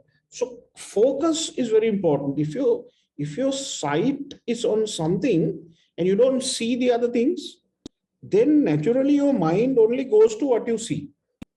So if you want to take a call, if you really want to take a call and focus really for yourself, and perhaps, I don't know, maybe get rid of your phone and not look at it. Put it off and put it somewhere, put it under a pillow, right? Say, now I'm sitting down here for starters. That's discipline. That requires a lot of discipline. Put your phone off. Don't keep it on. Put your phone off. Go and keep it. If you have upstairs or something like that, go and keep it somewhere. Because then if you are not tempted when you go to go and look at it. I'm telling you little techniques. We also do these things. Because if your phone is there in front of you, every time that Facebook message comes or Messenger comes or WhatsApp comes, you are tempted, then you can't keep going back and forth. So at least you need to learn how to sit in one place and wait for 3 hours. In your generation, if you have developed that discipline, I'll be very happy. Sit in one place and wait for 3 hours without going to the bathroom, without going to the fridge, without going and looking at your phone. Sit in one place and wait. I have a lot of respect for you if you have that skill. Trust me. It's impossible in your generation. Impossible. Impossible. Right? Thank God we can still do that. We can actually still do that because we didn't have all the luxuries you had today. We didn't have all the entertainment you have today. Therefore, if we really want to go back and do that, if that's what it takes, we can do it. Stay in darkness, we can do it. Stay without AC, we can do it. Right? So my point to you is, guys, don't get carried away with what's happening out there. Focus. Don't waste money. Don't waste your life. And for the next 2 months, put all the distractions away. Put all the distractions away. Now, after you have done that, there's some work that you need to do. Next 2 weeks, finish your other 2 assignments. CDC, CEC. Put some extra nights and finish it, because after the case study comes, you're not going to spend time on those. You're going to spend time with me on the case study, because we have only 2 months and we have to pass the case study because it's moving into an exam next time. We have to make sure you pass it. And there's a lot of work. And if you fail the case study, you can't resubmit. So we have a lot of pressure to finish this. So I would like all of you to watch all the videos from the beginning. Take down some short notes. Now, last week, if you watched the last week's video towards the end of the class, I'm showing you my CIMA short notes. I also did CIMA and finished my CIMA. And for every subject, I wrote short notes because it's still an exam in CIMA. So I showed the class in the last class. Here's how I did short notes for each chapter. So you have to write short notes for each class. Write 1 page or each chapter. You have 6 chapters. Write a short note. Then you know the syllabi. You need to know your syllabus. You need to know your syllabus. When you see that question paper, you need to look at your short notes and say, because the examiner can only ask you questions within the syllabus, no puta. Examiner can't ask you questions outside the syllabus. So know your syllabus. Now you have a book, syllabus book. You have a unit plan. Last week I took you through that. Look at last week's video, last 10 minutes. Last week's video, look at last 10 minutes. You have the syllabus in Google Classroom. You have the unit plan. You have the course book. You have my slides. You have the videos.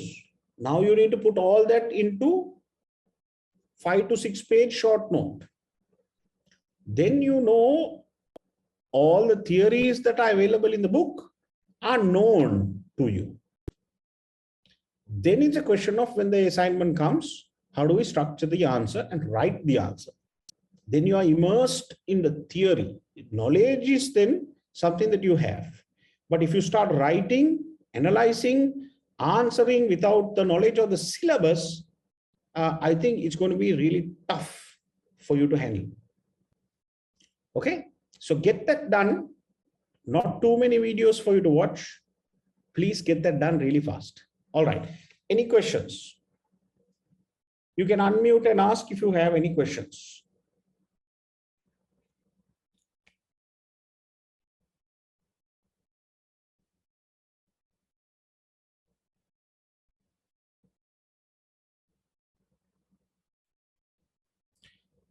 So Nivad, you're talking about referencing tool available on Word. Again, you can. Yeah, you can. But then run it through Turnitin and see what the outcome is.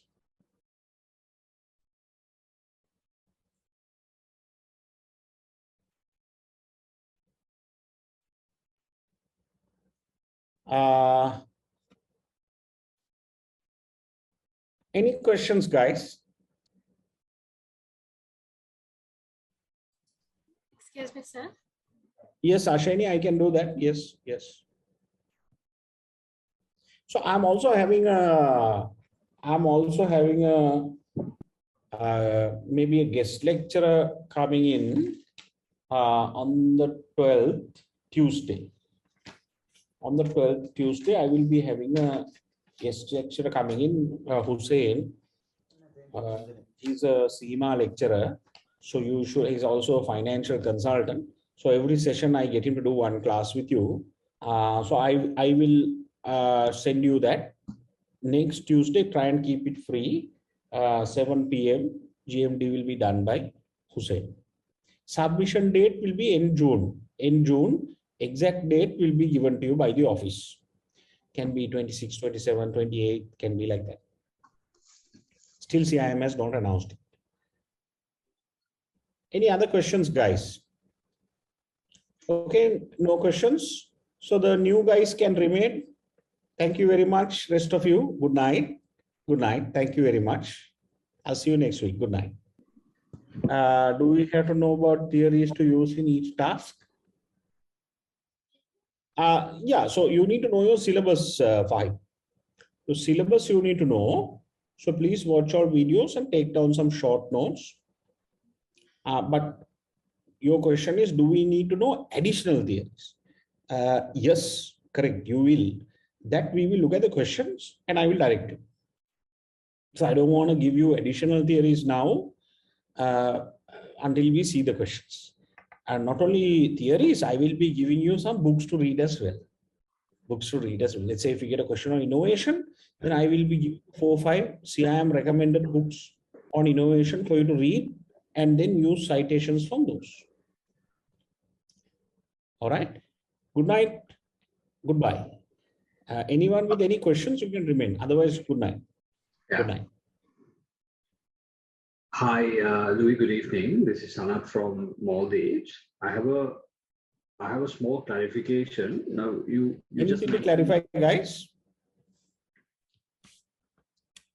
Yeah. Hi. So if you are new, are you having any difficulty, any problems, anything difficult to find? Are you still waiting to register with CIM UK thinking the pound will go down? It won't go down, okay? To register fast. It will only go up, guys. Hi, sir.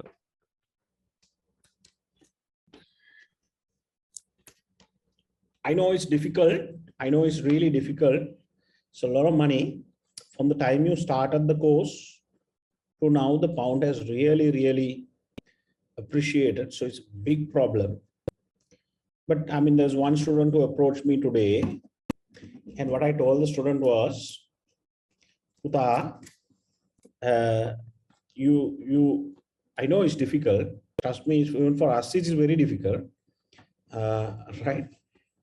I mean, with this devaluation, we lost so much of money. We lost so much of money with the devaluation. As a business, we lost so much of money. We lost millions, actually, right? So it's very difficult, very difficult. But from a consumer point of view, what I need to tell you is, guys, you see, in times like this, there's something that you need to think about. Now, what is our priority? Food is a priority, no? You won't compromise on food, no? Food you will buy and eat somehow. I mean, you'll downscale, but you'll buy and eat. The second thing is medicine. So your priority should be now, how do I manage my meals? How do I manage my medicine? And then the rest of it, spend on education. Even if you are wearing the same clothes for 2-3 years, that's okay. That's okay. Don't go and invest in clothes and trips and unnecessary things. To me, invest in education after your food and medicine, because if you stop, you can't stop on food and medicine, you can't stop, right? But education, the moment you stop, 3-4 years, you'll realize you're in the same place. So don't feel stingy. Whatever pound goes up or whatever it is for you that you are doing. This is for you, right? but you have to sacrifice wearing that new t-shirt, buying that new car. You have to sacrifice those things. Those things we all sacrifice in difficult times. Please sacrifice those things, but don't sacrifice your studies. Do it at whatever cost. Do it and finish it, because that means you're moving forward in your career. Otherwise, you get stuck. But even if you want to take a small loan for your pounds or whatever it is, take it and do it, because you can manage it. No, 4, 5, 6 months, maybe 1 year, you can pay it and finish it off.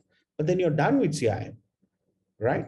So look at it like that. Don't feel stingy for education. Don't feel still stingy for your education, right? Medicine, food, and education, don't be stingy. Everything else, feel extremely stingy. Don't spend. Don't go and buy that new t-shirt. It's not required now. I was not. I'm telling you, I'm wearing the same clothes. Because I might need to buy my kids new clothes because they are growing. So we are all making sacrifices. Trust me, not only you. Okay. Hi, sir. Okay. So what about exam window? Do we have to pay now? Exam window, there is a deadline. You can speak to, not exam, no, assignment. You can speak to Aisha, just WhatsApp Aisha, she will tell you. I think deadlines are far ahead for assignments. But I think it's open now, you can settle. So please speak to Aisha, she will tell you. Or you can chat with CIM UK. You can chat the chat feature on their website. They will tell you. I think you can pay it fast, because faster you pay, it's good. Every day the dollar goes up, the pound goes up. Today I was in the bank. I went to HSBC to do some dollar transactions in the morning. And I went to HSBC because there was no parking. I went outside to a restaurant, ate lunch and came back. Dollar had appreciated by 2 rupees. So even if you miss lunch and come back, dollar goes up. You understand? So therefore, don't wait. Try and front end it as much as possible. You should be asking CIM now, can I pay my level next subject also, can I pay it now in advance? You should ask them, because faster you pay, the better it is. Right? And because you're going to finish it, no? You're not going to stop this halfway, right? You're going to finish it. Word count for case study, I'll give you all those guidelines. Word count for case study, answer, or word count for case study. Usually about 50 pages we have to read. 50 pages we have to read. Nothing much, don't worry. Don't worry about it. Easy reading. Okay? Easy reading. Then answer, word count is given. Word count is given in the assignment. Don't worry. Hi, sir. Can you hear me? Any questions? Hello. Hi, sir. Can you hear me? All right. Good night, guys. Take care of yourselves. Good night. Bye.